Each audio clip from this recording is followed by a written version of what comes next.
Коркпо. Bir kadam koydun ар жагын коркпогон. Анткени Кудай Тааланын жардамы бар. Коркунуч бар адамдар эч качан элге жете албайт. Сен адамдан да коркпо, жинден да коркпо, 3 тамга деп тергебейли коелучу. Коркпо, жашоодон коркпо. Жашоо өзү ушундай нерсе. Океандагы толкун сыяктуу. Толкун ортосунда чоң болот, бирок аягындачы кичинекей эле нерсе келет. Ассаламу алейкум ва рахматуллахи ва баракатух.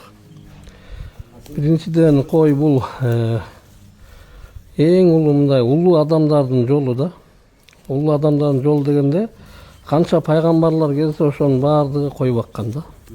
Ошон үчүн пайгамбардын бир таянып айтканы ошол баардык пайгамбарлар кой баккан үчүн бул улуу адамдардын жолу депчи. Пайгамбарлардан өткөн мындай улуу жол жок го мындан артык. Эми пайгамбар өзү сахих хадисте айтат экен, ушул кийин бир тоолуу элдерде койлор келет, алтын баасынан жогору болот баасы деди. Бул эч мындай күмөнсүз да. Ошол окшойт мына ошол койлор Кыргызстандан чыгып калды да. Азыр бияктан менеттин күчү менен бул деле жөн эле келип калган жок. Канча биздин ата бабабыз үшүп тоңуп тоодо кой багып канча менеттерди кылышкан да, ошол менеттин себеби менен келет. Ар бир нерсе менет менен келет. Сиз өзүңүз эле кой багасызбы?